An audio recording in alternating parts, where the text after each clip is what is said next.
sacrés qui sont à Vrindavan et toute gloire aux futurs habitants de Vrindavan qui se trouvent ici. Ok, donc la semaine dernière, on avait vu des gopis qui cherchaient parmi les lieux Krishna, un être égaré qui s'était enfui et qui avait même laissé Radharani seul. Et donc, les gopis se sont dit, puisqu'on ne peut pas trouver Krishna, allons nous rassembler dans un lieu où le vent va porter le son de notre voix et où Krishna entendra notre complainte. Et sûrement, à un moment, son cœur finira-t-il par se serrer à l'écoute de nos remords. Et donc, c'est un son de séparation qui a été chanté dans la douleur. Et finalement, Krishna, entendant les pleurs, n'étant pas insensible, celui-ci va parvenir jusqu'à bien au pied des gopis, là où elles se trouvent sur les berges de la Yamuna. Et c'est comme ça que commence ce chapitre 32. S'il vous plaît, levez la main si vous avez lu le chapitre entièrement, levez un doigt si vous l'avez lu à moitié. Non, c'est bon. Ok, ok, j'ai vu Philippe. J'ai vu, il y en a qui l'ont lu deux fois. Sébastien a lu deux fois, il a levé deux mains. Je vais devoir vous laisser. Et,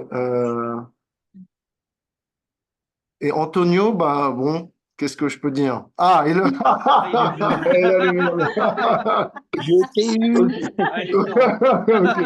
Donc c'est bien, vous êtes au courant de ce qui va se passer. Mais cette fois-ci, avec moi, vous allez lire entre les lignes, puisque j'ai les commentaires et j'ai les autres livres qui viennent compléter un petit peu le divertissement. Et donc, ça vient fleurir un petit peu le bouquet que les gopis tentent d'offrir à Krishna sous la forme de leurs avances. Donc aujourd'hui, on commence sans plus attendre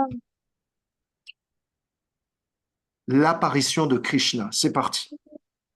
Donc, Shukadev, rappelez-vous, le narrateur du Bhagavatam, dit à Parikshit, celui qui l'écoute, celui qui raconte l'histoire de Krishna.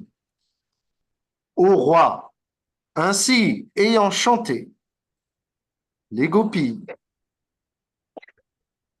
dévoilant leur cœur de manière charmante et plaisante, elles se mettent à pleurer fortement.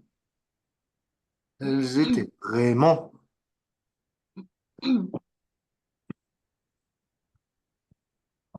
impatientes de retrouver Krishna. Désolé pour... Des fois, il y aura des petits moments d'attente parce que je dois convertir l'anglais en français. Euh, et donc, Krishna. Ici, Krishna va s'appeler Sauri. Sauri, ça vient de... Ça veut dire fils du soleil. Parce que Ramachandra, vous connaissez Ramachandra, Lakshman, Hanuman? Vous avez déjà entendu parler d'Hanuman, Lakshman, Ramachandra? Ils viennent de la dynastie de la Lune. Et Krishna, eh bien, vient de la dynastie du Soleil. Soleil. Donc, on l'appelle des fois Sauri. C'est pour ça qu'il s'appelle Ramachandra. Comment? J'avais pas fait le. Et donc, C'est pour ça qu'il s'appelle Chandra, Ramachandra. J'avais pas fait le lien Ramachandra, avec la lune. exactement. Et des fois, on appelle Krishna Krishna Chandra, mais c'est parce qu'il est beau comme une lune. Donc, c'est un peu différent. Et c'est pour ça qu'on s'appelle Ramachandra. Beau comme la lune. Mais Sauri. Et Sauri, c'est marrant parce que c'est un nom de Dieu très puissant, un nom de Krishna qu'on dit pratiquement tout le temps en anglais sans le vouloir. Et donc les Anglais se purifient malgré eux. Parce que qu'on le veuille ou pas, celui qui prononce un nom de Dieu sans s'en rendre compte fait déjà de l'avancement. Et donc, en fait, quand vous allez en Angleterre, n'hésitez pas à bousculer les gens. Sorry. Ou, faites en sorte qu'ils vous bousculent plutôt. Voilà. Donc, faites-les dire sorry, sorry. Comme ça, ils vont chanter les noms de Krishna. Ils ont aussi le prince Hari. Et Hari, c'est un nom de Krishna. Donc, ils sont bien. Nous, on a Boursorama, Conforama, Futurama. Bon, voilà. Vitala aussi, c'est un nom de Krishna. Vital. Vital. Donc, quand on dit c'est vital, finalement, on fait déjà de l'avancement. Ok. Et donc, Sori, Shri Sori, un sourire sur le visage. On dit Krishna, il s'appelle Smita Krishna, c'est toujours avec un léger sourire. On voit pas forcément ses dents, mais toujours un léger sourire de contentement pour manifester qu'il est toujours heureux. Et là, il apparut devant les gopis, portant une guirlande et son vêtement habituel doré. Il est apparu dans sa forme de Madan Mohan, ce qui veut dire celui qui charme Cupidon lui-même. Cupidon étant celui qui trouble le mental de par les flèches qu'il lance dans le cœur entre deux êtres et crée un lien entre eux, mais Krishna est celui qui charme Cupidon lui-même. En fait, il nous est dit, les acharyas nous décrivent, en entendant le pleur des gopis, Krishna a commencé à considérer peut-être qu'elles sont sur le point de partir, de quitter leur corps, et donc je ne peux pas laisser cela se faire, et donc je dois intervenir. Mais non pas simplement j'ai été touché, Krishna se dit par leur complainte, mais elles pleurent aussi pour, de peur que moi je souffre. Rappelez-vous, la semaine dernière, les gopis disaient, oh Krishna, le jour tu pars avec les vaches et on ne sait pas où tu vas marcher, peut-être tu vas te prendre une épine dans le pied, et maintenant que c'est la nuit, sûrement que tu vas te prendre une pierre, peut-être que cette pierre va te faire rentrer dans le talon, et comment on peut supporter, toi qui as la peau si douce? Comment peut-on supporter cela? Et donc, cette souffrance que les gopis exprimaient n'était pas véritablement une souffrance qui est liée à leur, leur, comment dire, leur intérêt, mais celui de Krishna. Donc, comment on peut manifester cela dans votre vie? Est-ce que dans votre vie, vous avez déjà ressenti que vous sentiez de la souffrance pour la sécurité de Krishna? On a Oh. un nom. Non, Est-ce qu'on a un oui? honnêtement, non. Honnêtement, non. Ok. Ok, mais alors la question, c'est comment on pourrait en arriver là? Moi, j'ai une petite idée, mais je la Ah si, moi, partagerai. il y a à un moment, d'une certaine façon, quand on est arrivé à Madagascar et qu'on a dû passer la douane, on avait une valise qui était remplie des mourtis. Et il y Hmm, avait Jagannath à l'intérieur, notamment, une petite mourtie de Jagannath. Et hmm, quand ils m'ont demandé d'ouvrir la valise et qu'ils ont commencé à toucher les mourtis, il y a une colère en moi qui est montée hmm. et vraiment j'étais comme une mère avec ses enfants. Je voulais pas qu'ils déplacent ou touchent ou fassent abîmer les mourtis. Donc ouais, à ce moment-là, ouais, il y avait quelque chose qui est remonté. C'est exactement le point que je voulais. Merci beaucoup, Lalita. Les Murtis nous aident à avoir une relation personnelle parce que c'est un peu, on va dire, la manifestation de l'objet de notre cœur visuellement sous une forme 3D, voilà, que ce soit de pierre, de métal, de bois, etc., peu importe.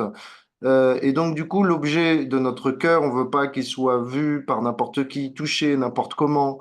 Et donc, eh bien, quand on a une déité à la maison, ça nous aide à développer ce sentiment de possession vis-à-vis de Krishna.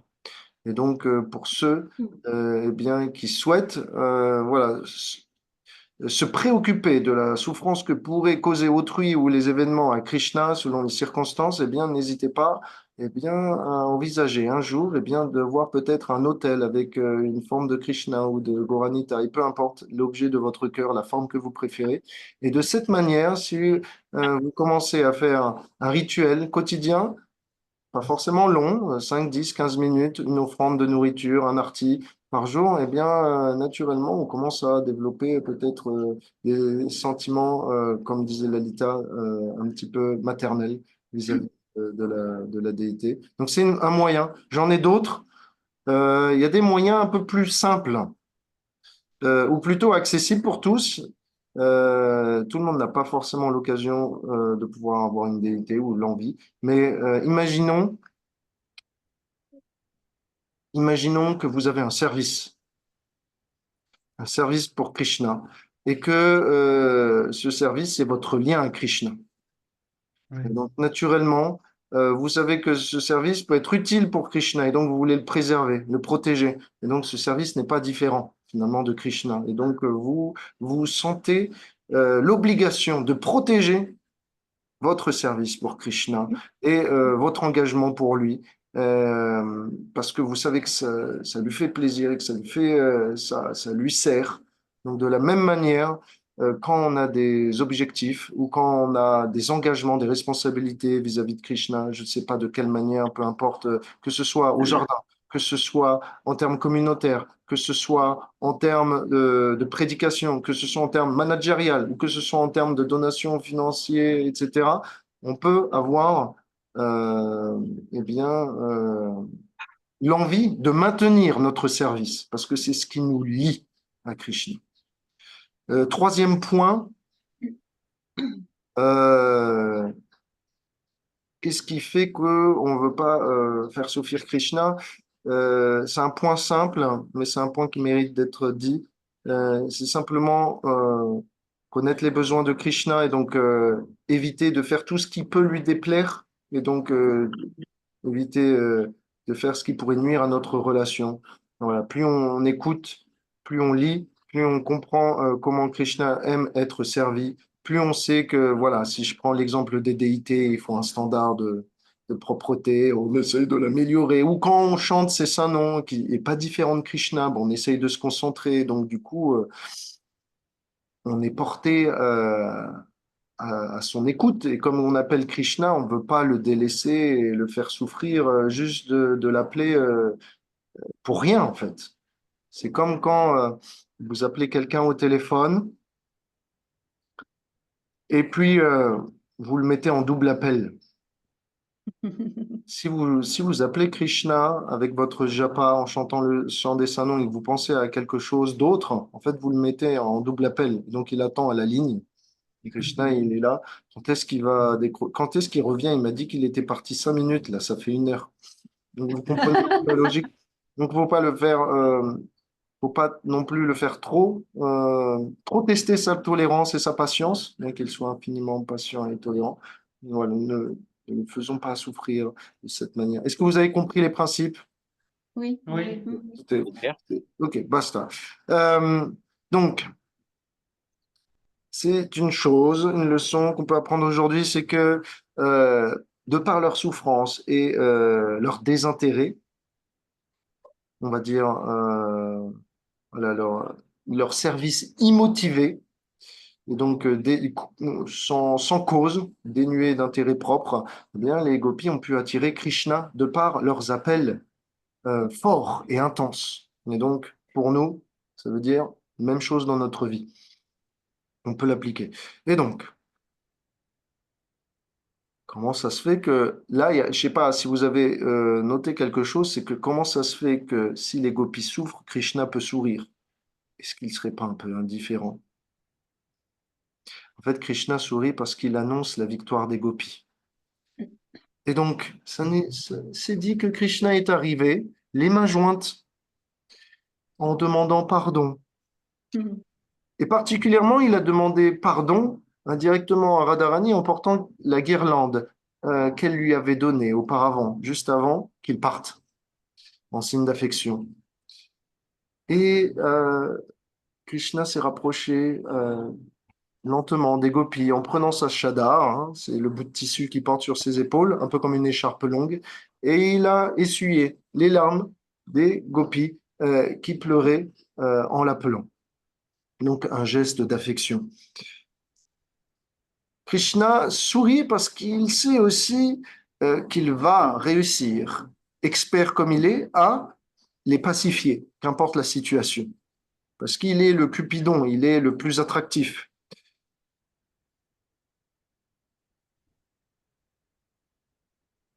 Ah, alors quand les gopis ont vu leur être le plus aimé, c'est un nom de Krishna, Preshtam, qui était revenu, elles se sont toutes levées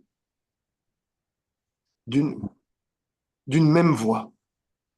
Et par affection, leurs yeux se sont agrandis comme des fleurs ou des lotus qui auront éclos.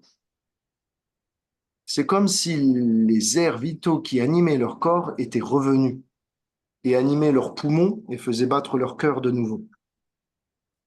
Au début, les gopis, à cause de leurs pleurs, ne pouvaient pas voir clairement. Et donc, elles n'étaient pas sûres que c'est Krishna qui était revenu. Au début, elles se sont dit, peut-être c'est une hallucination. Évidemment, ça fait un moment qu'on est folle durant cette nuit. Peut-être que c'est juste une vision. Et puis après, à force de regarder cette personne qui était devant, les gopis se sont assurés que non, ce n'est pas une hallucination parce que celle-ci dure un peu trop longtemps. Et finalement, se sentant faibles, mais maintenant encouragées par la présence de Krishna, elles ont pu regagner les forces qu'elles n'avaient plus et se lever sur leurs deux pieds. Maintenant, les gopis vont exprimer dans la joie les différents désirs qu'elles ont pour Krishna. Chandravali. Dans le Bhagavatam, c'est pas expliqué le nom de chaque gopi, mais dans d'autres livres, Gopal Champu, Ananda Vrindavan Champu, on sait qui demande quoi. Donc, je vais vous donner les noms directement, comme ça, ce sera plus simple pour vous, ou ce sera plus personnel. Donc, Chandravali. Chandravali, la cousine de Radharani, qui est en fait sa rivale, mais aussi les deux s'entendent quand même, tout de même. Mais toujours est-il qu'elles aiment la même personne. Chandravali, qui est plutôt soumise, euh, prit la main droite de Sori. Qui est Sori? Krishna. Ok, on est bien. Et prit sa main droite entre ses deux mains jointes. Quand une autre, Gopi, aussi d'une nature soumise, Shyama, qui est elle une amie de Radharani, plaça le bras gauche de Krishna sur son épaule et l'enduisit de pulpe de santal.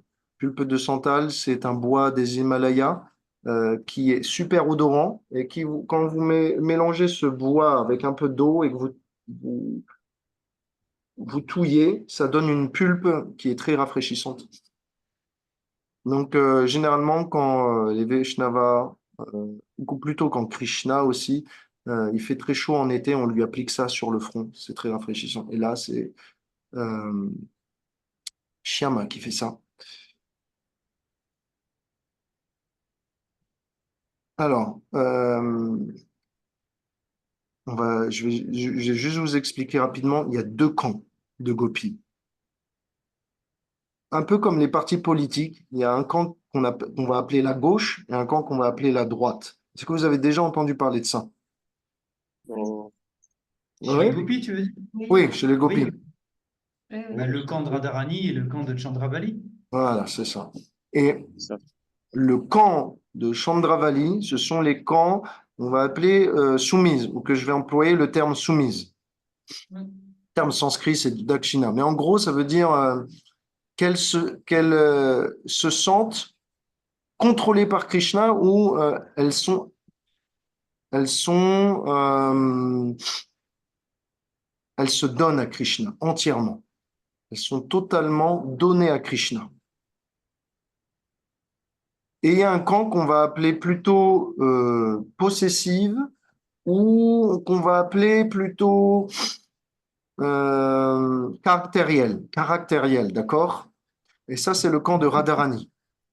Et ce camp-là ne considère pas qu'elles appartiennent à Krishna, elles considèrent que Krishna leur appartient. Donc, c'est une philosophie différente. Donc, c'est établi que dans les sentiments d'amour des gopis, plus élevés que se sentir appartenir à Krishna, c'est sentir que Krishna nous appartient.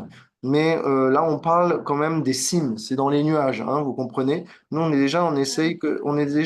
essaye déjà de faire en sorte qu'on puisse appartenir à Krishna. Et puis, une fois que c'est fait, on commence à faire en sorte de captiver tellement que Krishna qu'il nous appartienne. Donc, voilà un petit peu la différence entre les deux. Un exemple, euh, Chandravali, qu'importe la situation, va toujours pardonner Krishna. Un jour, ça nous est dit, Krishna revient de la forêt et voit Chandravali et lui dit, il revient de la forêt, il était juste avant avec Radha. Et malheureusement, il fait un lapsus. En voyant Chandravali, il dit, oh Radha, est-ce que tu vas bien? Et donc, vous comprenez, il mixe les noms. Et Chandravali répond, oh Kamsa, est-ce que tu vas bien?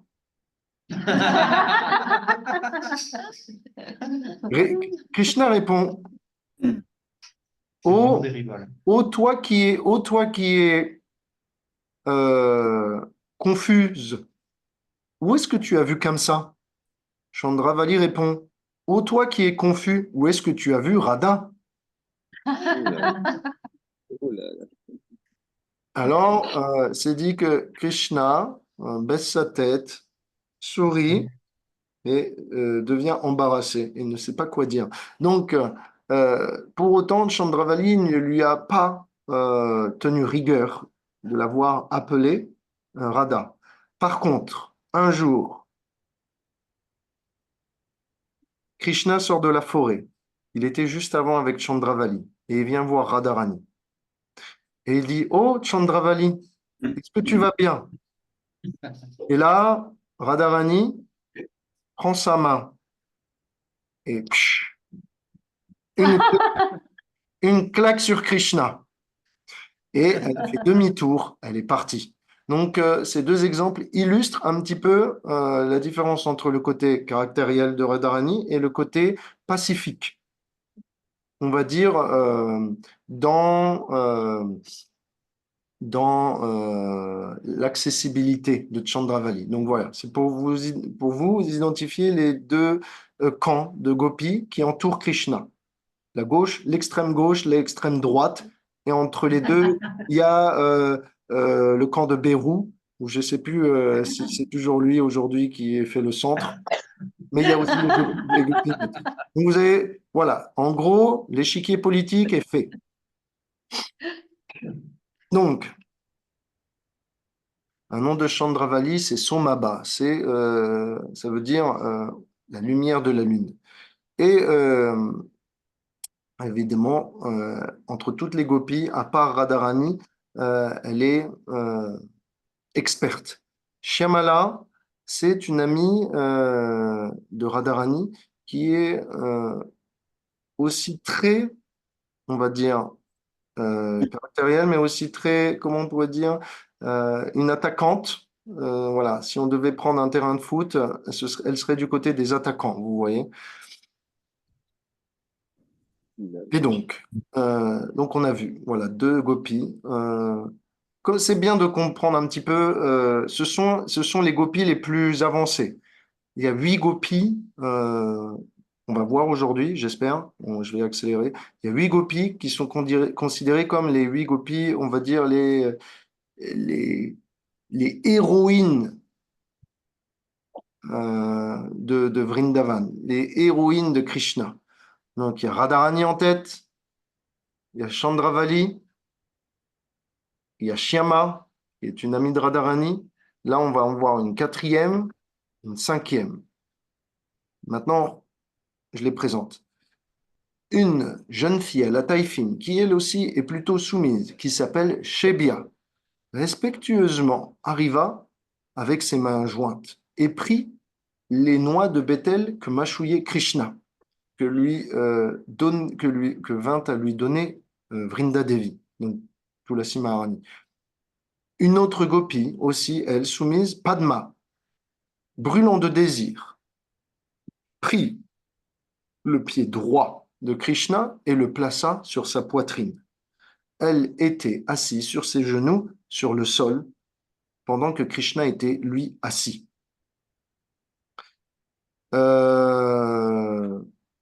Donc, Shebia et Padma, vous vous rappellerez, ce sont les deux acolytes, les deux bras droits de Chandravali. Ok. Donc, ce sont à peu près les trois rivales principales de Radharani. Donc, on a vu Radharani, Chandravali, Padma, Shebya, Shyamala, et il nous en manque deux.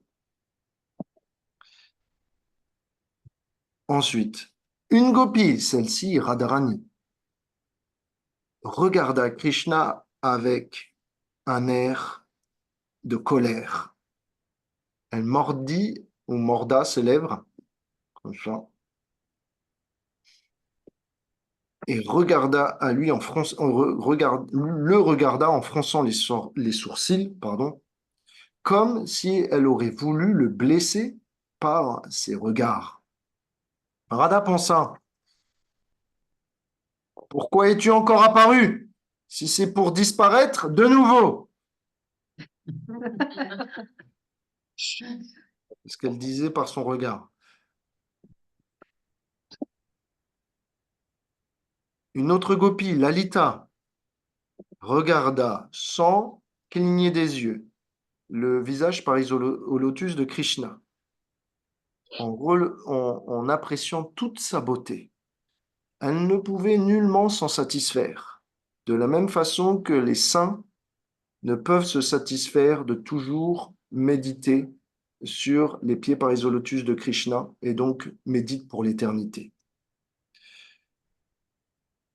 Généralement, Lalita, c'est comme Radharani, elle est toujours du côté de Radharani et contre Krishna. Bien qu'elle facilite leur rencontre, elle prend toujours la défense de Radharani. Donc, s'il y a un problème, ce sera forcément la faute de Krishna. Et là, comme Lalita a vu que Radharani était déjà énervée contre Krishna, elle s'est dit, c'est parfait, je n'ai pas besoin d'en rajouter une couche. Donc, elle apprécia simplement le physique de Krishna. Une autre gopi, Vishaka, regarda le Seigneur de ses yeux et le plaça dans son cœur. Elle ferma même les yeux alors que Krishna était devant elle. Elle en sentit les poils s'hérisser de tout son corps et vient continuellement à l'embrasser au-dedans de son cœur. De cette manière, dans une transe, elle ressemblait à un yogi dans les Himalayas. Alors, pourquoi Vishaka est comme ça? Vishaka est du côté de Radharani, c'est basiquement de la même façon que Chandravali a Shebya et Padma en bras droit, Radharani a Vishaka et Lalita en bras droit. Lalita, c'est vraiment le premier bras droit et après vient Vishaka. Et Vishaka est plutôt, on va dire, tiède. Elle est, elle est, elle est, elle est Elle n'est pas agressive contre Krishna.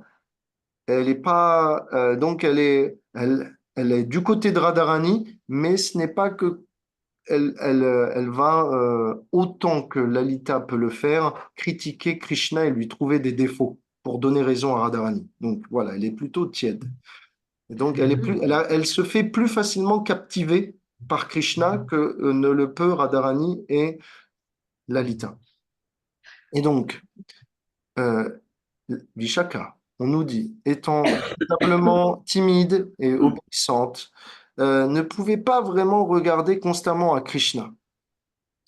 Parce qu'elle se disait, même si Krishna vient à moi, il va partir au bout d'un moment. Donc, vaut mieux que j'apprenne à le regarder en fermant les yeux et en méditant sur lui. De cette manière, on ne se quittera plus jamais.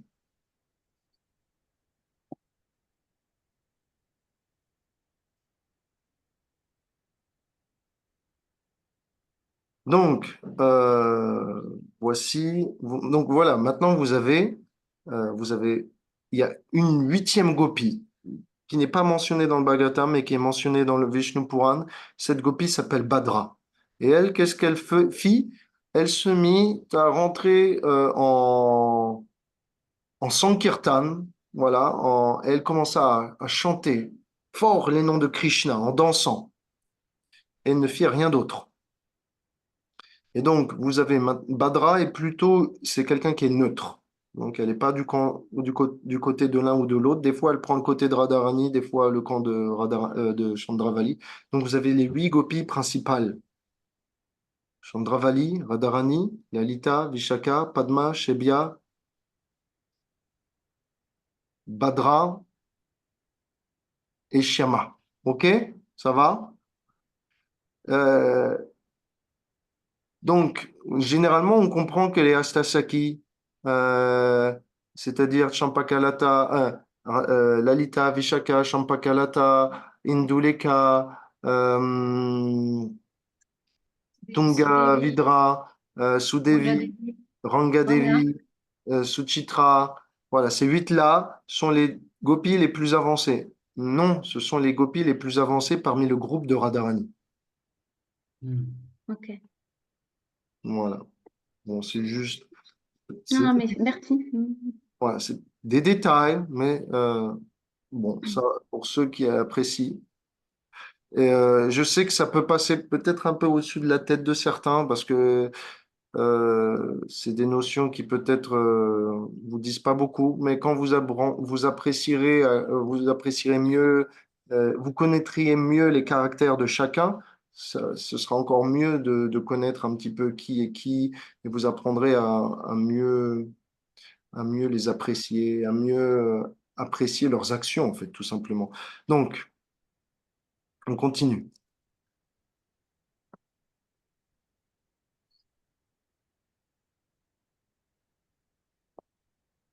On parle d'autres gopis maintenant. Dans une attitude d'humilité et d'adoration, une gopi avec ses bangles, ce qu'on appelle ses Bracelet. chaussettes de cheville et ses bracelets, qui faisaient forcément du bruit, et qui, en se tapant les uns contre les autres, eh bien, s'amusaient à agiter une queue de yak ou un chamara en sanskrit. Donc vous le voyez, c'est ce chamara, hein. C'est des espèces de longs poils qu'on agite comme ça pour éventer, pour chasser les mouches. Et donc elle fana, si on peut se dire, si ça peut se dire, faner quelqu'un, ça se dit? Est-ce que les professeurs de français acceptent ce mot? Est-ce qu'on peut Je faner n'avais pas quelqu'un? entendu. Je ne Ok. connaissais pas. On ne peut pas Je ne faner Une connaissais pas. quelqu'un. nouveauté. C'est Ok. nouveau. Donc, c'est de l'anglais, alors je le francise. Donc, si on ne peut pas faner, on va dire éventer. Ok? Donc, elles éventent Krishna. Ah oui, fan de ventilateur, d'accord. Et d'autres le font avec un chamara. Et d'autres le font aussi avec le bout de leur sari. Comme ça. Donc, elles prennent le bout de leur sari et éventent Krishna. Le problème, c'est que comme Krishna est proche et comme Krishna est revenu après une longue absence, elles ne peuvent pas se contrôler et tremblent, et parfois elles s'arrêtent, et parfois les bras ballants, elles deviennent figées.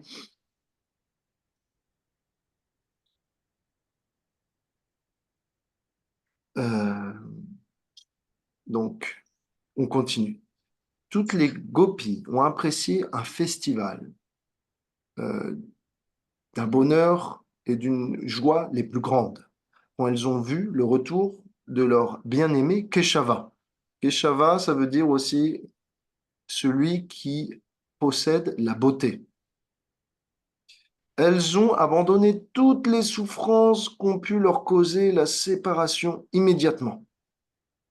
De la même façon que les personnes en général oublient toute la misère de ce monde dans la compagnie d'une personne spirituellement avancée. Encerclées par les gopis, qui étaient maintenant heureuses, Achyuta, qui veut dire l'infaillible, brillait comme la lune en présence des étoiles, ou comme l'âme brille plus en la présence de ses énergies. Il apparaissait, Krishna, comme l'âme suprême entourée de toutes ses opulences. Donc, ce qu'il se passe, c'est que les gopis abandonnent toute colère et toute fierté pour un temps et deviennent obéissantes. Elles acceptent de faire une trêve avec Krishna. De toute façon, elles l'ont appelé pour cela. Krishna leur a donné des mots plaisants.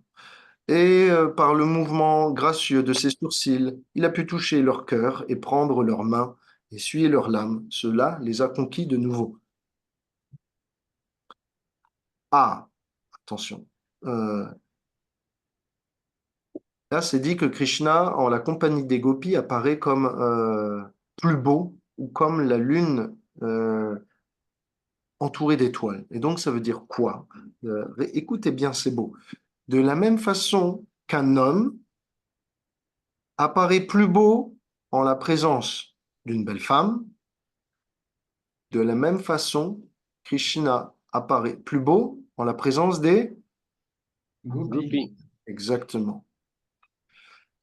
De la même façon, quand Krishna est touché, comme au début de ce chapitre, par la tristesse des gopis, Krishna ne peut plus apparaître aussi beau. Donc, quand les gopis sont avec Krishna, Krishna apparaît plus beau. Quand les gopis sont tristes, Krishna apparaît Plus triste. exactement. Donc,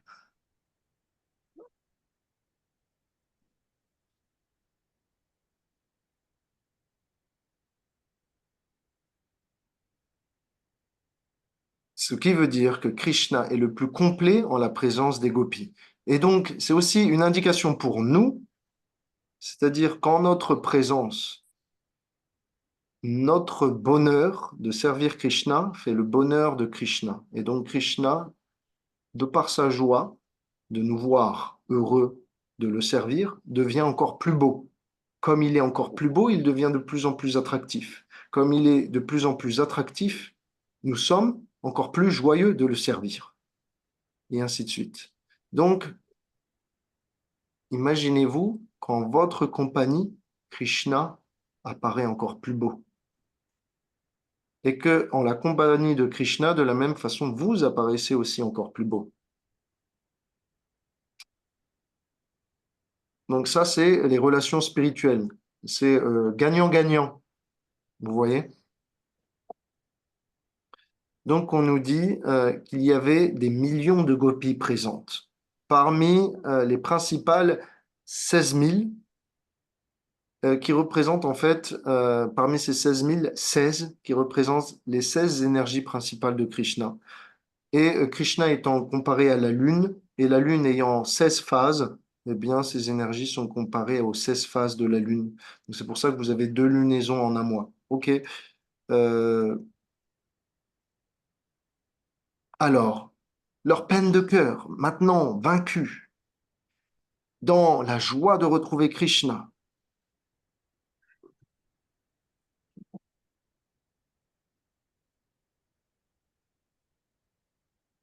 Les gopis arrangèrent un siège pour leur bien-aimé avec leur châle par terre. Et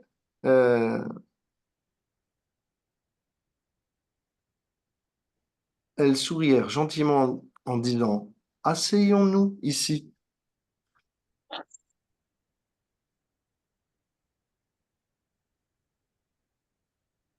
Krishna les emmena dans une place privée et cela les conforta dans le fait que Krishna n'allait pas partir subitement. Parce que Krishna maintenant prenait les devants et certainement en les emmenant dans une place, on va dire, euh, particulière et spéciale, Krishna avait un plan. Ça veut dire qu'il allait se passer des choses et ça veut dire qu'il n'allait sûrement plus partir. Et donc, les gopis étaient pacifiés pour un temps. Parce que ce qui va se passer, on va le voir, c'est que les gopis commencent à douter. Les gopis commencent à se dire, peut-être que Krishna est en train de nous refaire la même. Il gagne notre confiance, et une fois qu'il l'a gagnée, il la gâche. Donc, comme nous avons été appris par le passé, nous devons maintenant avoir des explications et nous devons corriger et comprendre ce Krishna.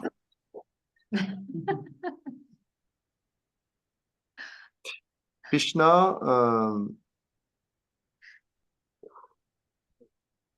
avait, par ses activités, on va dire, éveillé le désir dans le cœur des gopis et celles-ci l'ont honoré avec des regards, avec de la gestuelle, avec leurs sourcils, avec des services. Mais toujours est-il qu'après un moment, comme je vous l'ai dit, elles se sont senties un peu colériques et donc se sont adressées à lui de la manière suivante. Alors là, c'est magnifique. Donc, les gopis essayent de cacher leurs véritables sentiments. Euh, et donc, pour ceux qui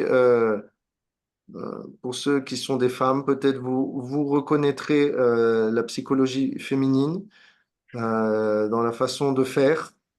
Et peut-être pour ceux qui sont des hommes, vous reconnaîtrez la psychologie féminine dans la façon de faire.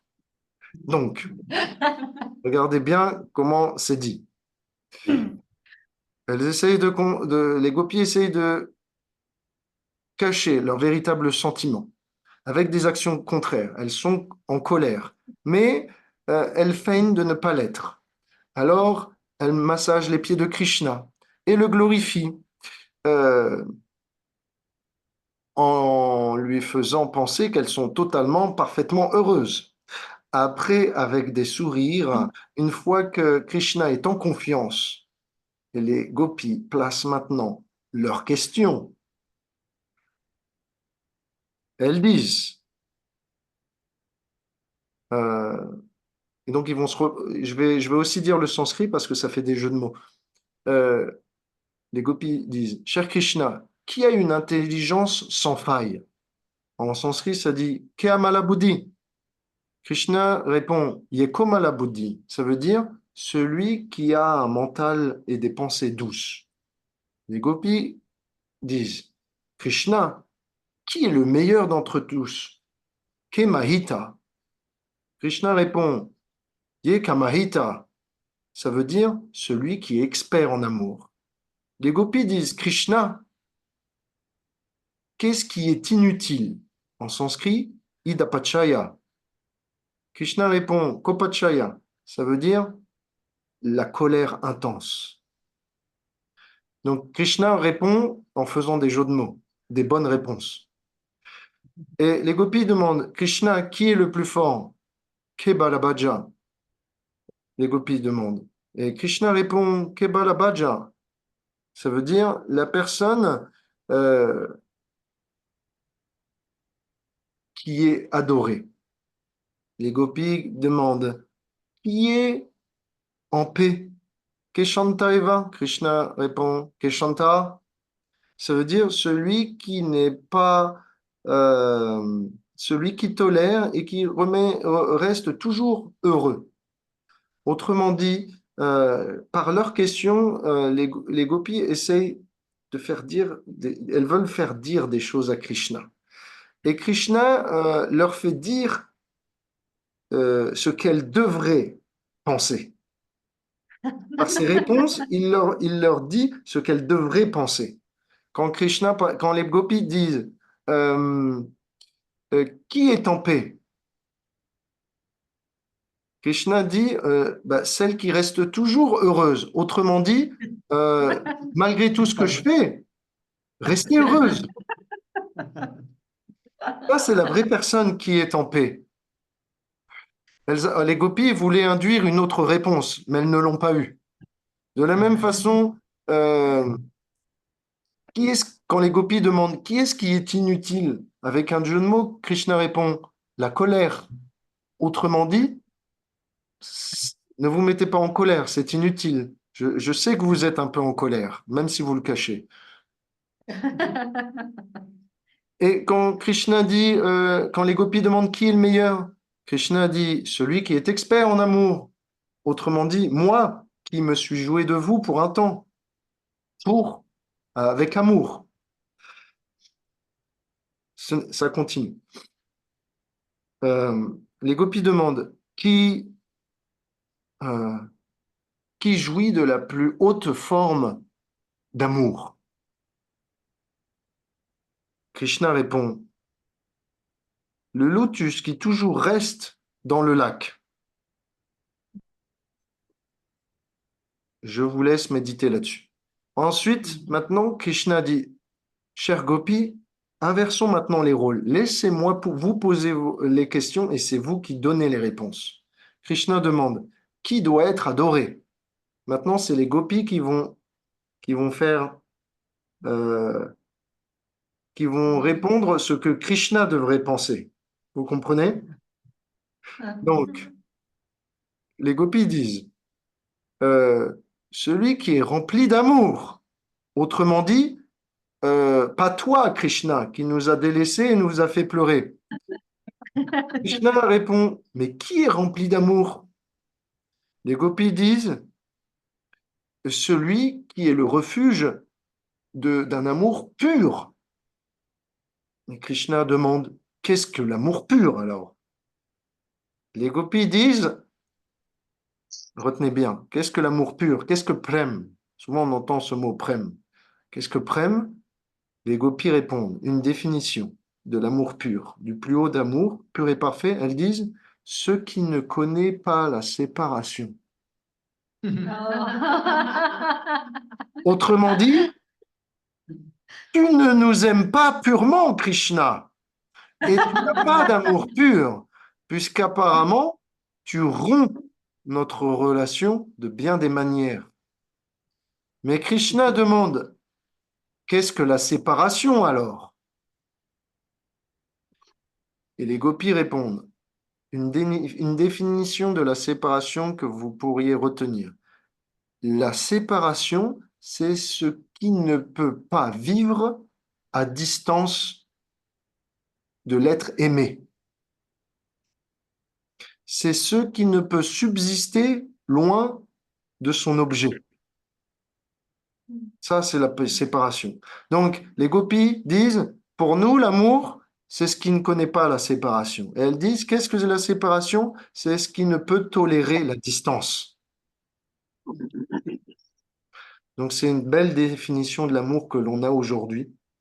Et permettez-moi de vous laisser un temps méditer, peut-être même le noter. Qu'est-ce que l'amour? C'est ce qui ne connaît pas la séparation. Qu'est-ce que la séparation? C'est ce qui ne supporte pas la distance. Donc, si on imagine ça pour Krishna, si on développe ces sentiments-là pour Krishna, eh bien, c'est la perfection. On ne peut pas supporter d'être loin de lui. Et donc, naturellement, eh bien, on se pousse, on va de l'avant vers lui. Et on comprend que Krishna ne se sépare jamais de nous, qu'importe les vies, qu'importe nos actions, qu'importe nos choix, Krishna tolérera et d'une manière ou d'une autre réciproquera toujours du plus proche de nous-mêmes au sein du cœur. Maintenant, les gopis, ayant répondu cela, Krishna répond, qu'est-ce que la peine et la tristesse? Autrement dit, Krishna veut leur demander, dites-moi ce que, pour vous, quelle peine vous avez ressentie? Loin de moi. Les gopis répondent, la peine, c'est la séparation de l'être aimé. Krishna dit, quelle est la chose la plus précieuse au monde? Les gopis disent, ce qui est rare est désiré. Autrement dit, Krishna, tu t'es fait rare et tu es désiré. Donc, tu es forcément la chose la plus précieuse au monde. Et Krishna conclut, qui est le plus rare? Et les gopis répondent, ce qui ne peut être achevé d'aucune manière. Autrement dit, nous avons tout fait pour toi, Et toujours est-il, Krishna, que tu viens et tu repars. Donc, de cette manière, les gopis concluent, Krishna, tu es le plus rare, tu es le plus désiré, tu es le plus dur à atteindre. Mais toujours, tu restes l'objet de notre amour. Donc, la leçon, c'est quoi? C'est comme la semaine dernière, j'avais conclu là-dessus, c'est que de par les réponses et les définitions de l'amour et de la séparation de Krishna, on comprend que c'est pas limité au temps et à l'espace, mais que c'est une réalité intérieure que l'on expérimente. Et donc, c'est pas un sentiment de proximité peut être vécu loin de l'autre, de la même façon qu'un sentiment de distance peut être vécu dans la proximité. Est-ce que je me suis bien fait comprendre? Oui, Ça va? oui. Ok, c'est bon alors. Alors, les gopis disent, maintenant, les gopis passent à l'attaque de nouveau.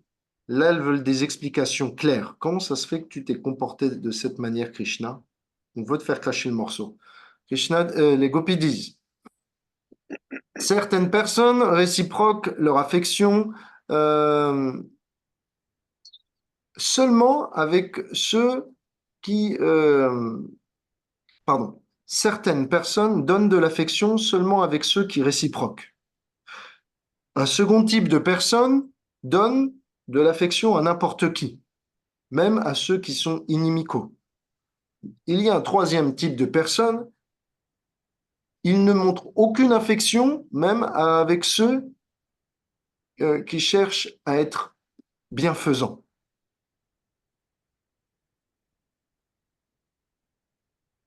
Les gopis ne veulent pas accuser Krishna, et donc elles veulent poser des questions. Elles pourraient dire, Krishna, nous pensons que tu es le troisième type. Tu es sûrement l'être indifférent qui eh bien, ne réciproque pas l'amour des gens amicaux avec toi.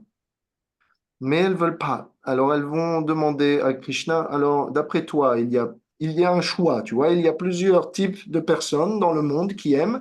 Dans quelle catégorie tu te rangerais, Krishna? Donc elles laissent le choix, mais les gopis ont déjà une idée. Les gopis pensent, on mettrait sûrement Krishna dans la troisième voie, parce que elles se disent, Krishna, premièrement, euh, si vraiment il réciproquait avec nous, il ne nous aurait pas quittés parce que juste avant, on était décidé à l'aimer, encore plus et plus. Krishna peut pas être la seconde personne parce que il est revenu quand même. Pardon, excusez-moi.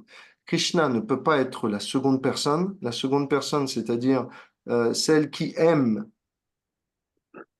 euh, même ceux qui sont inimicaux, les gopis se disent, ça peut pas être lui parce que sinon il ne nous aurait pas laissé si longtemps, au moment où on est devenu fier, Krishna ne nous aurait pas laissé si longtemps souffrir comme ça. Il ne serait pas parti. Il aurait sûrement accepté et toléré notre fierté, notre sentiment de fierté, et aurait pu le calmer autrement qu'en partant euh, de manière surprenante. Et Krishna, donc, ne peut tomber que dans la troisième catégorie. Mais quand même, il y a un doute, Krishna est revenu. Donc, c'est quand même que Krishna n'est pas que indifférent. Vous comprenez ce que je veux dire? Donc, Krishna, de, quel type d'amoureux es-tu? Est-ce que ton amour est conditionné, comme le premier cas, ceux qui réciproquent uniquement quand on leur donne? Est-ce que ton amour est inconditionnel, comme le deuxième cas, avec ceux qui donnent à n'importe qui, même aux gens inamicaux, ou est-ce que tu es ingrat, comme dans le troisième cas? Les gopis ont des doutes.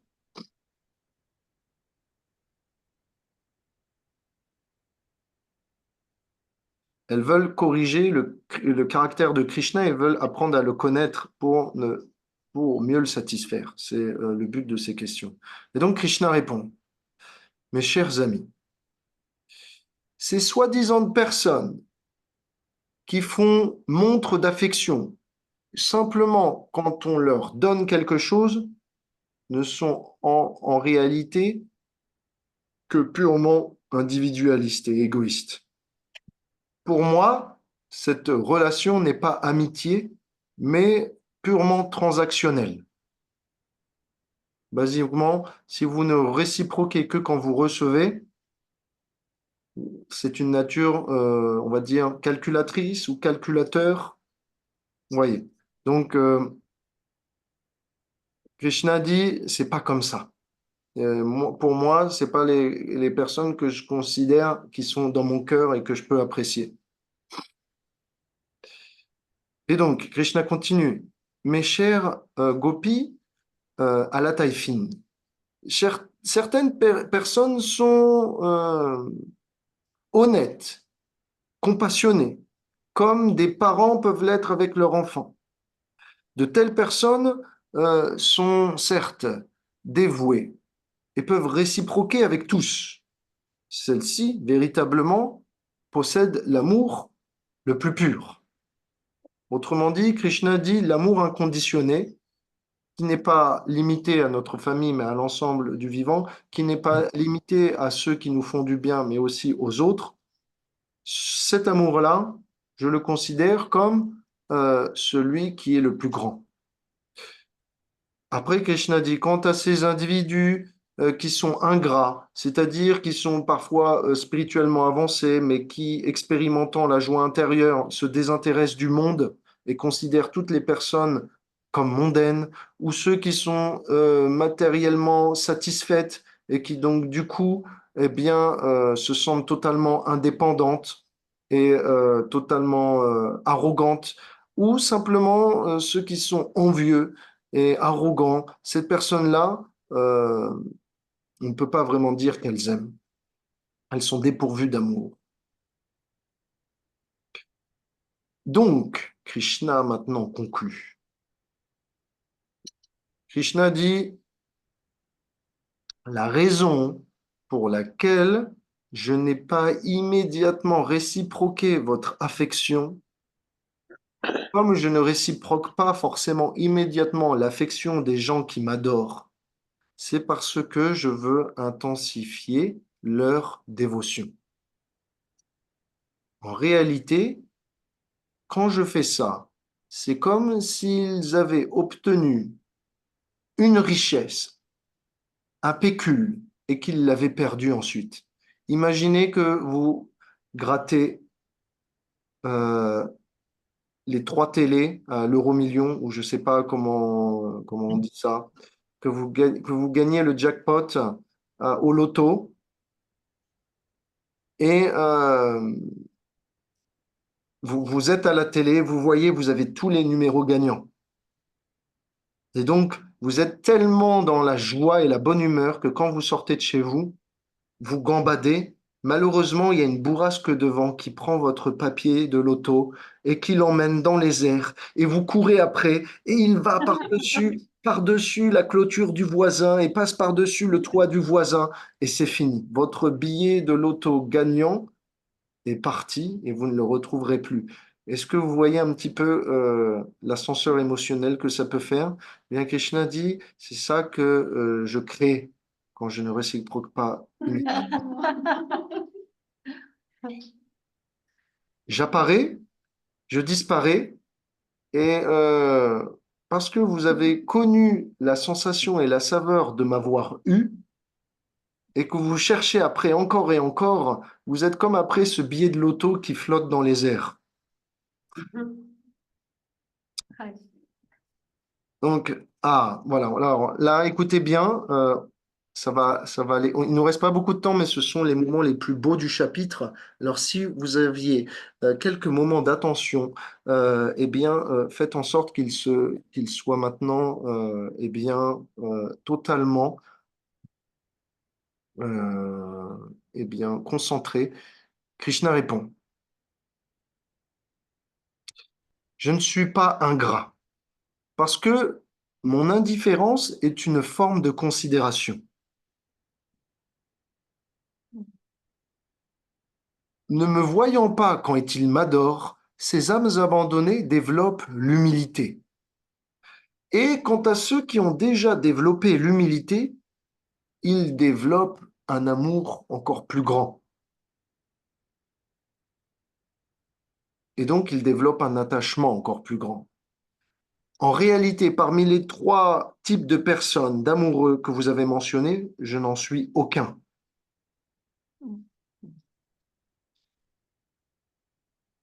Krishna dit dans la Bhagavad Gita, selon qu'ils s'abandonnent à moi en proportion, je les récompense.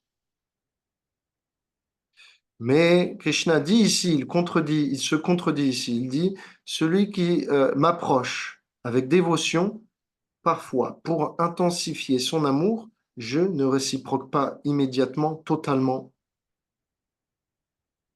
Après tout, si le dévot est sincère, dit Krishna, il périra toujours de cette façon. S'il te plaît, Seigneur, aide-moi à t'aimer, que ce soit dans le bonheur ou la douleur, aide-moi à me souvenir de toi. Krishna dit, tout ce que nous avons parlé en termes d'échanges amoureux ne sont que pour les personnes ordinaires. Cela ne s'applique pas en réalité à vous. En réalité, quand je suis séparé de vous, mes chers gopis, je reste toujours visible à l'intérieur de vous, dans votre cœur. En fait, bien que vous ne me percevez pas, moi je vous perçois à l'intérieur. Est-ce que vous avez déjà vu une voiture avec des fenêtres teintées? Oui. Ok. Qui est dans la voiture? Eh bien, c'est Krishna. Vous ne pouvez pas le voir, mais lui peut vous voir. Donc imaginez que vous êtes la voiture, ou plutôt que vous êtes la personne en dehors de la voiture. La voiture, c'est votre corps. À l'intérieur réside l'âme suprême, mais les vitres sont teintées. Vous ne pouvez pas les voir. Mais Krishna vous voit en permanence. Donc c'est ce qu'il dit. Ne croyez pas que vous soyez séparés. Il n'y a pas de séparation en fait. Et donc, Krishna dit, euh, est-ce qu'il y a quelque chose de supérieur qui puisse être atteint par vos sentiments de séparation? C'est votre gloire d'avoir manifesté une si belle poésie. Et c'est votre gloire de maintenant pouvoir être reconnu comme les dévots les plus avancés. Votre amour est sans comparaison et je voulais le glorifier et le montrer au monde entier. Maintenant, Krishna dit, si parfois le nuage, autrement dit lui, le nuage chargé d'orage, si parfois le nuage chargé d'orage ne sert pas l'éclair en le manifestant, autrement dit les gopis qui ont une carnation jaune comme l'éclair, est-ce que l'éclair va en vouloir au nuage? Mes chers, mes chers amis, comprenez simplement que j'apprécie infiniment le fait que pour moi vous ayez rejeté l'autorité de l'opinion publique, des Védas, de la vie de vos familles, que pour moi vous avez renoncé à tout. Et de cette manière, je n'ai agi que pour augmenter votre attachement. Même si je suis parti, je n'ai jamais cessé de vous aimer. S'il vous plaît, n'entretenez aucun sentiment négatif à mon égard. Puissiez-vous me pardonner. Ô femmes, comprenez que sans moi, votre puissance est limitée. C'est par le fait que je nourris la foi en vous que vous avez pu dépasser les chaînes de votre famille et les chaînes qui vous capturaient dans vos maisons. Ce que vous avez fait pour moi est incomparable. Et donc, par conséquent, je veux que vos gloires soient chantées partout.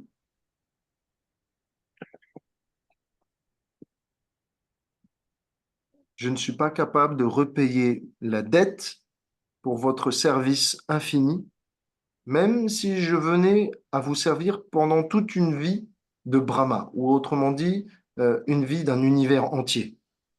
Votre connexion à moi est sans reproche. Vous m'avez adoré, coupé les liens domestiques qui sont si difficiles à briser. Par conséquent, comme je suis endetté et que je n'ai aucune capacité d'absoudre ma dette, que je suis en gros insolvable, Krishna dit, la seule chose que je peux vous demander, c'est de faire en sorte que vous acceptiez comme compensation, la gloire de vos actes. Ce sera votre compensation. Vos actes même sont votre compensation, la gloire de vos actes. Krishna dit, vous êtes sans faute, votre relation est inconditionnelle, elle ne dépend de rien d'autre que moi. Bien que je dis que je peux réciproquer en proportion, vous m'avez fait rompre ma promesse. Parce que, en ce qui me concerne, Krishna dit, je ne peux pas abandonner mon père, Nandamara, je ne peux pas abandonner Mère Yashoda, je ne peux pas abandonner mes amis constamment, comme vous êtes prêts à le faire. D'un autre côté, je ne peux pas uniquement dépendre de vous, mes chers gopis, parce que d'autres autour de moi aussi dépendent de moi. Mais vous, en ce qui vous concerne, vous dépendez uniquement de moi. Donc, pardonnez mes fautes de ne pas être capable de pouvoir réciproquer à la hauteur de vos engagements.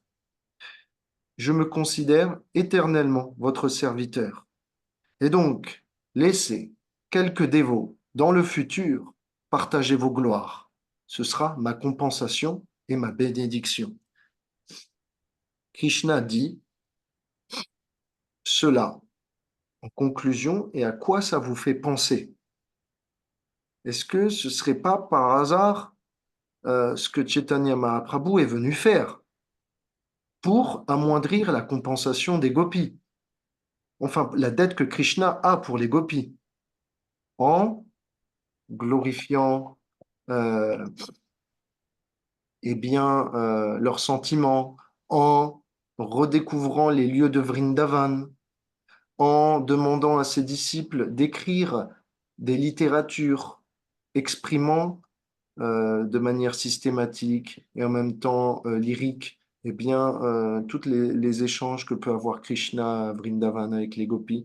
Donc finalement, on peut dire d'une certaine manière, ici ce que Krishna dit quand il dit « Je suis incapable de payer ma dette, mais je souhaite que votre gloire soit votre compensation et je vais tâcher eh bien, de venir ou d'envoyer des dévots qui seront capables de vous glorifier. » Eh bien, Krishna dit, en réalité, indirectement, je viendrai dans le Kali Yuga, sous la forme de Chaitanya Mahaprabhu, vous glorifier et manifester l'amour de Radharani et des gopis comme l'amour inégalé, sans parallèle dans tous les univers et pour l'éternité. C'est ce que Krishna fait. Sous la forme de Chaitanya Mahaprabhu, c'est la seule façon qu'il a de pouvoir eh bien, repayer sa dette, c'est de glorifier ses dévots.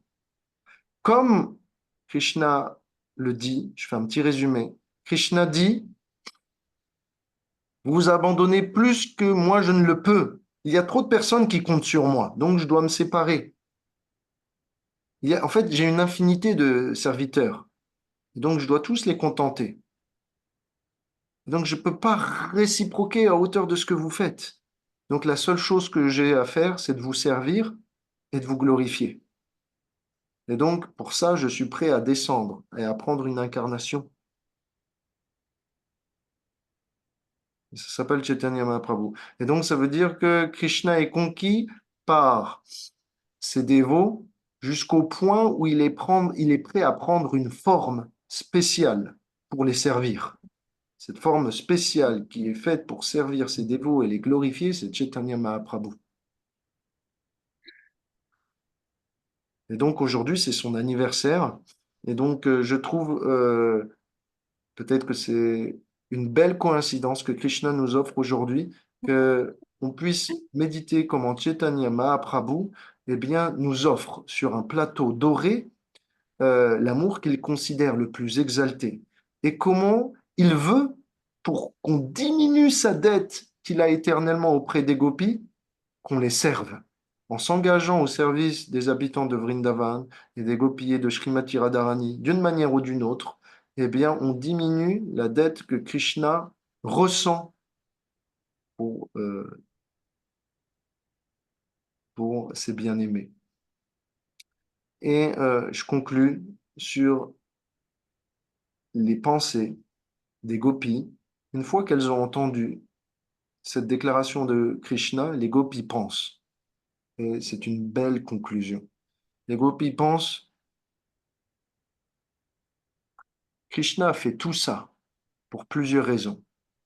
Krishna a fait tout ça pour établir notre supériorité, pour montrer au monde combien nos sentiments, surtout dans la séparation, sont les plus puissants. Comment l'amour peut être exalté, comment l'amour divin peut atteindre des cimes. Ça, il l'a fait pour montrer notre supériorité. Donc, en fait, il a disparu pour nous mettre en valeur. Les gopis trouvent une deuxième raison. Krishna a fait ça pour devenir notre débiteur ou pour être endetté auprès de nous. Puisqu'en partant, il a montré qu'il n'était pas capable de réciproquer à notre hauteur. Et maintenant, il est endetté auprès de nous. C'est une deuxième raison. Donc maintenant, il est notre serviteur, il l'avoue, il est conquis, il est vaincu. Et troisième raison,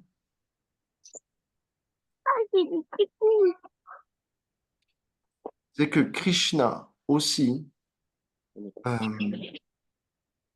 bien que l'on essaye depuis le début de ce chapitre de lui trouver des fautes, en posant de multiples questions, et on essaye de critiquer Krishna, de montrer qu'il est indifférent, ingrat. Pendant ce temps, qu'est-ce qu'essayait de faire Krishna? Il essayait de montrer notre excellence. Ça, nous ne l'avons pas vu, mais maintenant, après lui avoir posé des questions et avoir entendu ses réponses, nous comprenons qu'en réalité, Krishna aussi nous a conquis. Pas simplement Krishna est conquis par ses dévots, mais Krishna nous a conquis. Parce que bien qu'on essayait de lui trouver des fautes, Krishna souhaitait nous mettre en valeur. C'est ce que les gopis pensent. Et donc, de la même façon, parfois, dans notre vie, on peut se demander qu'est-ce que Krishna pourrait faire de mieux pour nous, pour le monde. Et donc, parfois, on se dit, il est quand même pas un bon planificateur, c'est pas le meilleur des ingénieurs. Il pourrait faire les choses comme moi, je pense que ça pourrait être fait. Moi, j'ai des bonnes idées, il devrait m'écouter. Krishna, pourquoi tu ferais pas comme ça plutôt? Donc ça, parfois, on le pense.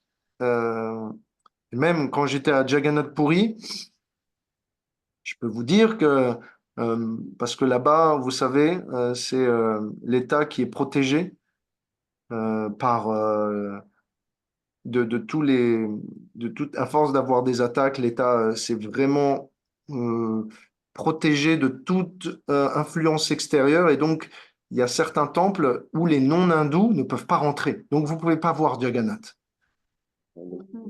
Donc il y a le temple principal, Jagannath Puri, le Jagannath, quoi. En fait, vous pouvez pas le voir.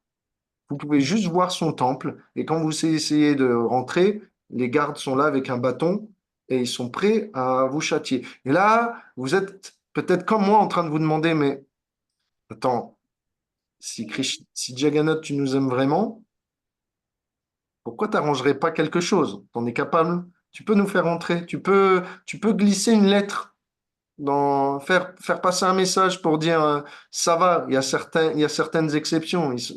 Les gens de l'ISKCON, ils sont pas méchants, tu peux leur laisser un ticket d'entrée. Et, et après, on comprend que en réalité, il y a peut-être une raison pour ça qu'on comprend pas, qu'on ne voit pas. En l'occurrence, moi, ce que je me dis, c'est que là-bas, par exemple, il n'y a pas d'influence extérieure, c'est-à-dire que c'est une population 99,999% religieuse védique.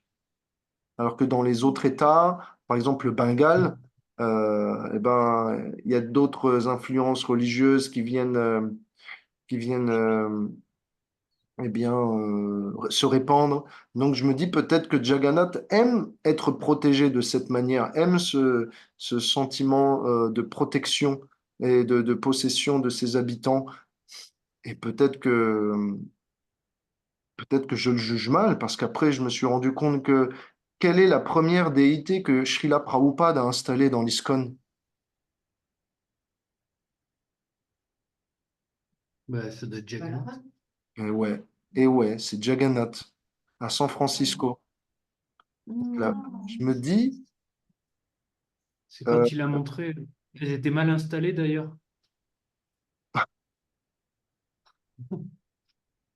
euh, ouais, il y a pas C'était mal au de tout choses. début, ouais. On a eu cette classe à la Nouvelle Mayapur. Quand il faisait l'arti, il faisait ça avec des bougies. Ouais. Et, oui, quand Shyama Sundar, le disciple de Prabhupada, sculptait Jagannath, il fumait en même temps.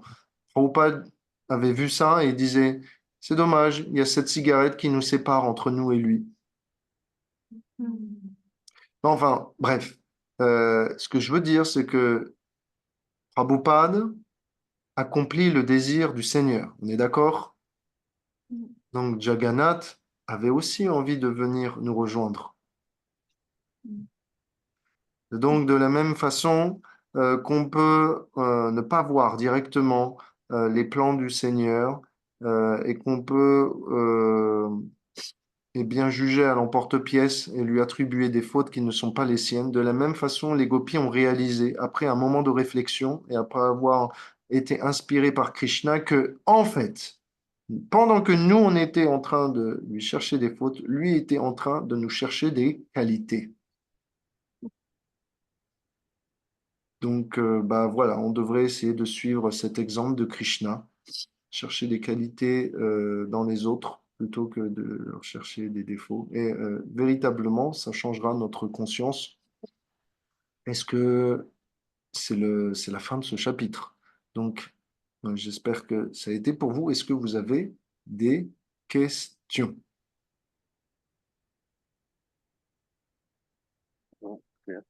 Désolé pour Mais cette... la fin, normalement, il dit pas aux gopis d'aller rentrer chez elle.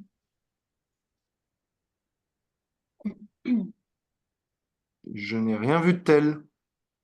Ah, bah, dans le livre, en tout cas, ouais. Ah oui? Ok. Ouais, ouais, ouais. Ok. À la fin du chapitre, il demande aux gopis de rentrer chez elle. De nouveau alors. Bah, c'est la fin de la rasa, normalement, non? Ou Ah, alors il y a un autre chapitre encore dans. Je sais pas. on a bien lu le Ouais, chapitre 32 aujourd'hui, n'est-ce pas? ouais, ouais. Ouais. Allez, ouais. Ok, vous confirmez, hein?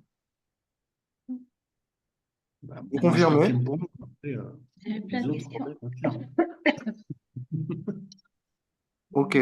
Euh, Cela a sûrement été inspiré par Prabhupada. Et je me souvenais plus qu'il avait écrit ça dans ce chapitre 32.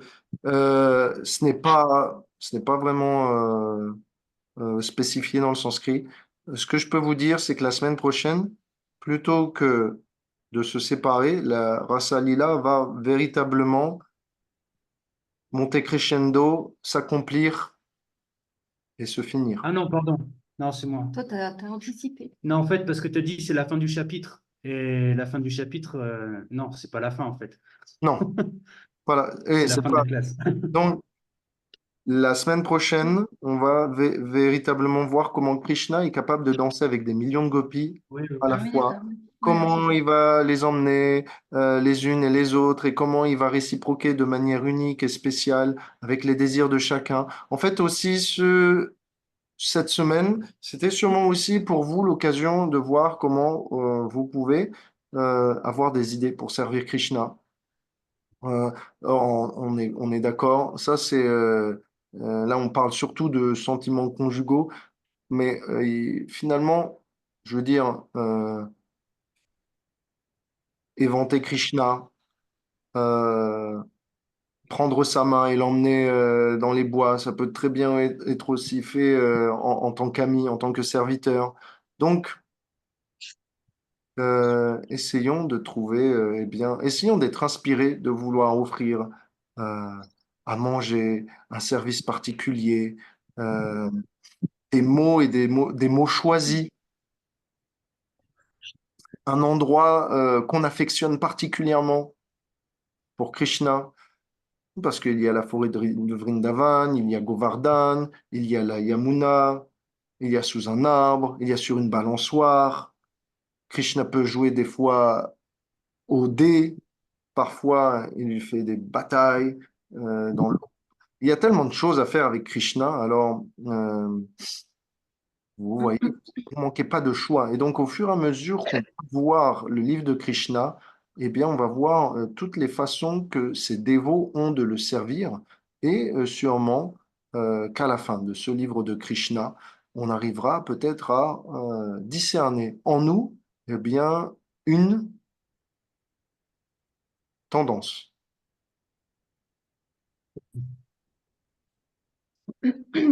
Cette tendance ne peut être véritable que si elle est accompagnée d'une pratique régulière et sérieuse, et parce que de cette manière, elle sera transparente et sincère et pure. Et donc, voilà, je vous encourage dans ces deux directions. Et, euh, et donc, la semaine prochaine, c'est la Rasa Lila. J'espère que ce chapitre vous a plu. C'est un beau chapitre où Krishna joue de manière très intelligente. Les gopis lui posent des questions, est-ce que tu es ceci, cela? Et Krishna dit, en fait, je suis aucun de ce que vous pensez. Je suis plus que ça. Je suis unique. Donc, de la même façon, on doit toujours penser que Krishna sort des cases dans lesquelles on veut le mettre. Krishna est extraordinaire. Est-ce que ça va pour vous? Oui, Ouais, juste une petite question, moi, parce Oui. que du coup, je me demande si je me.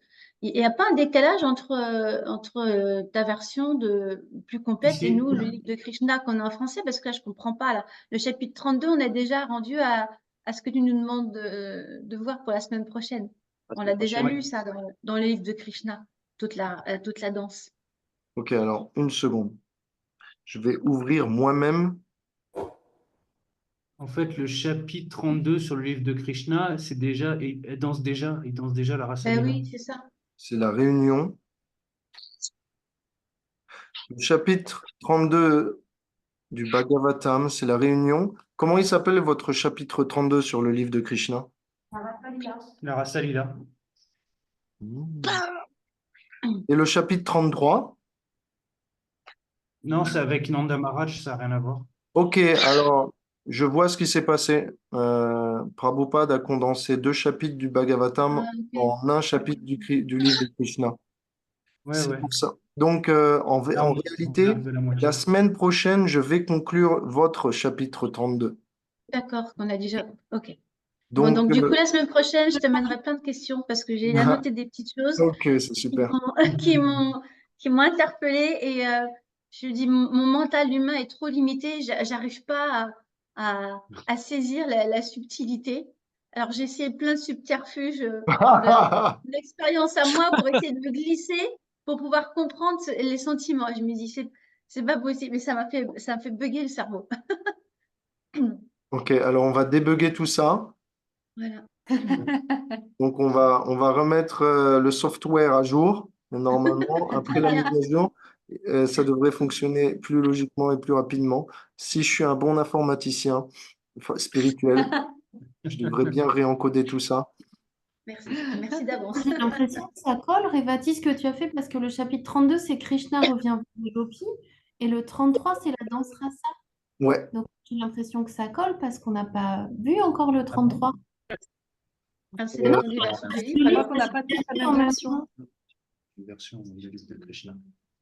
Bah, peut-être en anglais ou... Ouais, le livre de Ah, moi j'ai la Krishna. bleue, j'ai la vieille, j'ai une ancienne version. Ah, ah, ah. Alors, Mais j'ai le vieux en bleu là, et c'est pour ça. Comme vous, Armada. donc dans la nouvelle édition du livre de Krishna, ils ont remis la séparation entre les chapitres. Kevin, tu Ah, regardes. Ah, d'accord, il y a la Les différence. messages Parce communiqués. que moi j'ai l'ancienne version où il y a 2 volumes. Ok. Ah oui, ok. Alors ça, c'est l'ancienne version. Et donc, du coup, ce qu'ils ont dû faire, c'est que dans la version plus récente, le livre rouge que tient Justine, les deux chapitres qui ont été amalgamés ensemble ont dû être bien redéfinis comme le Bhagavatam. Ok. Ah, Ok? C'est pas un drame, hein, c'est juste que vous avez lu le chapitre de la semaine prochaine en plus, quoi. Non, mais c'est pas grave. Un bug de plus pour le cerveau. Tout va bien. non. Voilà. C'est les éditions qui se mettent à jour, etc. Euh, mais oui, la semaine prochaine, la Rasa Lila. Et finalement, après ça, eh bien, on va moins entendre parler des gopis et elles vont réapparaître avec parcimonie ici et là. Et donc, je pense que les semaines prochaines, après la danse Rasa, eh bien, il y aura un retour des démons qui va se faire. Il va y avoir on va reprendre l'action avec les Gopas et ça va être moins centré sur les relations féminines qu'entretient Krishna. Mais voilà, que voulez-vous? Krishna est multifacette et donc on a besoin aussi de connaître un petit peu ce qui fait son charme pour les uns et les autres, n'est-ce pas? Oui. Donc, pour ceux qui sont en mal d'action, pour ceux qui sont en mal de combat, pour ceux qui sont en mal de testostérone, Krishna, le guerrier, le héros, va revenir, d'accord? Il va pas soulever des montagnes, mais il va envoyer et faire tournoyer des êtres gigantesques par-dessus les monts. Et donc, euh, et donc Ah ça, ouais? on va envoyer du poing et des pieds. Donc, ne vous en faites pas, les histoires d'amour sont là, mais il y en a pour tous les goûts dans le livre de Krishna. Donc, sur ces belles paroles, sur ces Merci à toi, paroles du livre de Krishna, je vous remercie à tous pour votre patience. Merci à toi. Merci à toi, Réva.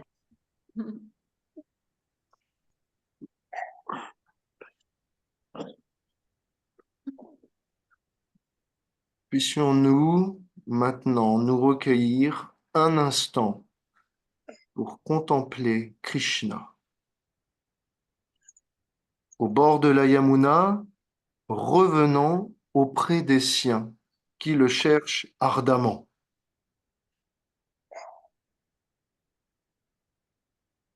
Nous sommes inclus dans ces personnes qui le cherchent ardemment et voyons maintenant le sourire de Krishna en face de nous. Un regard compassionné qui nous fait oublier immédiatement toutes les turpitudes, les aléas, les difficultés que l'on a pu vivre vie après vie. Tout cela est effacé en un instant et n'a aucune comparaison devant le bonheur qu'on peut éprouver de visualiser Krishna. Par un simple sourire, Krishna nous conquit et nous souhaitons maintenant de nouveau prononcer nos vœux de toujours satisfaire Krishna en priorité, euh, rien que lui et rien d'autre que lui. Si vous êtes d'accord avec cette prière, vous pouvez lever les bras et dire Hare Krishna. Hare Krishna. Hare Krishna. Haribo. Allez, Haribol. Hare. Gaura Bhakta Vrinda ki. Jai. Gaura Punim ki. Jai. Chaitanya Dev Mahaprabhu ki, Gora Surya Gora Chandra ki, Jai. Chandra Sharai ki, Jai. Vishvambal Chaitanya ki. Jai. Nitai, Nitai, Nitai, Nitai, Nitai, Nitai, Nitai, Gaur Premanande. Oh, Je vous souhaite une merveilleuse semaine, un super festival de Gora Purnim, un magnifique kirtan, des bons divertissements, des bonnes katas et un festin qui viendra conclure cette journée. Pour les enfants et les grands, tous auront le sourire, j'en suis sûr. Sûr. À la semaine prochaine. À la semaine prochaine. Hare Krishna. Krishna. Ciao.